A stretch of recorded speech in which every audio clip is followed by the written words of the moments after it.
is valid, and that's the only state where the situation exists. Well, some Massachusetts residents petitioned their legislature for a direct vote about gay marriage, and yesterday the vote was okayed. But another okay has to be given by the new legislature. It's kind of complicated. And the new governor of Massachusetts, DeVal Patrick, and the very liberal Boston Globe oppose any vote on gay marriage at all. With us now, Michelangelo Signorile, a radio talk show guy on Sirius. Okay. I want to just walk through this thing because I don't want to get involved. It's almost like the Iraq thing we just did. There's just no resolution to the bigger question on whether the Constitution guarantees your right as a gay man to be married. Sure. I don't think it does. You think it does. And I will hearken back to the fact that I don't think Benjamin Franklin, James Madison, Thomas Jefferson wanted the federal government to have anything to do with marriage at all. What they wanted was the locals to decide what kind of society they were and to make their own marital laws. So marital law is different state to state. For example, some states you can get married at 14, sometimes you have to be 16, and the feds don't have anything to do with it. So I think that the spirit of the Constitution was let the local people decide about marriage and all of these other social issues. Would you agree? I would agree, but it was let the states decide, not necessarily the majority of the people, including the state Supreme Courts. Okay, so let the states decide is the spirit of the Constitution. Then we go to Massachusetts, where you have a judicial fiat, which means the judges say, we found a loophole. It doesn't say marriage is between a man and a woman in our Constitution in Massachusetts, so we're going to let gays marry. All right. It doesn't say marriage is between a man and a woman.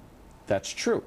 But if you open it up as a civil rights issue, which most gays do, that we have the right to be married, right? You believe that, right? Absolutely. As an American, I have a right to be married. Then you have to then open it up to polygamists. They have a right to be married, too. They want to marry 2 or 3 people. Don't you see? Because it's equal protection. Well, this polygamy thing is thrown out every time. Every time we hear it. And gay marriage did not open the door to polygamy. Polygamists have been trying to gain access for years and years and years. And that's not what gay marriage is about. Same-sex marriage is about 2 people wanting to have the same rights that heterosexuals have. And I would say people having the same. I would say it is the same thing as a black person marrying a white person.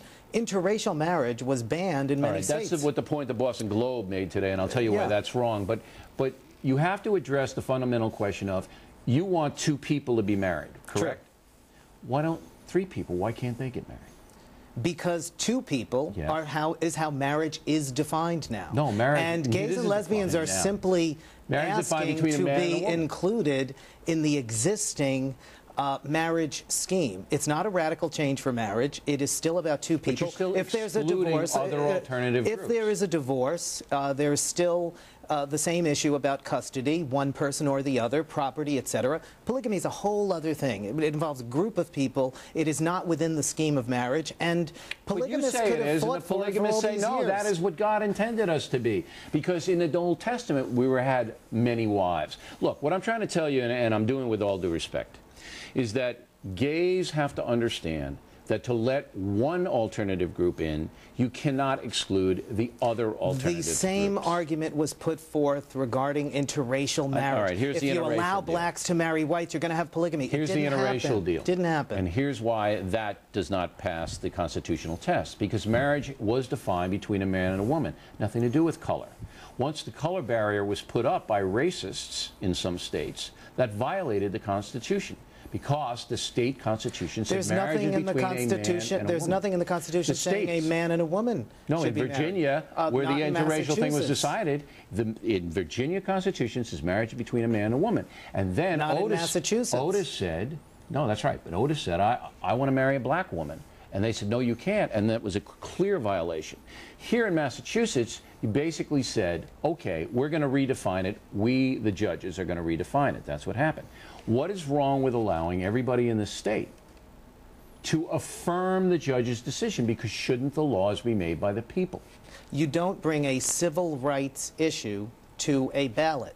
In 1969, I'm going to go back to Loving versus Virginia, 1969, the majority of Americans, according to a poll then, 90% were opposed to interracial marriage. But it clearly violated Virginia constitutional law. No, the Supreme Court of the United States ruled that states cannot ban marriage based on race. The Supreme Court got involved in the state issue. But the Supreme Court, if you were right, would have ruled that gay marriage is the law of the land in every state, and they have not.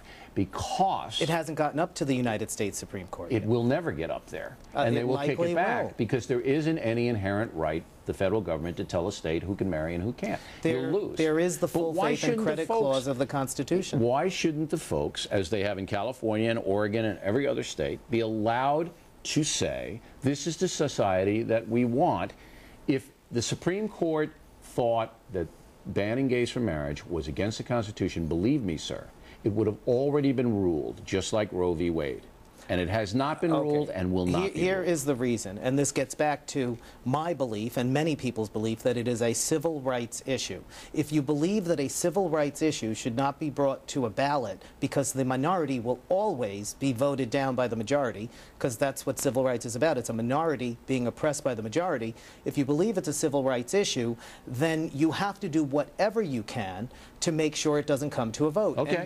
And that's what the Boston Globe and you guys are trying to do. But I'm telling you, you're trying to do it in a way that excludes other people, the polygamists, the triads, and this and that, and you can't explain that exclusion, and that's why I can't sign on. Can't sign on. Because you want what you want, but you don't want to give them the same rights, and you don't have a reason. Well, I don't care about them. Aha. I care about you. Two people, gay people, who have paid their taxes and who want to be treated as heterosexuals. The Constitution isn't in motion to cater to your whims. And there is not and has not been any sort of huge movement for polygamists to try to gain. This is all blown up by the adversaries. I'm just telling you what the law is in land. I'll tell you what I think it is, Bill. It's a desperation move. They go to polygamy and then bestiality. Oh, I want to marry my dog. No, bestiality is a public health thing. Okay. Very interesting discussion. Thank you for coming in. Thank you for having me. Coming right back with boxer Mike Tyson. Did he get preferential treatment?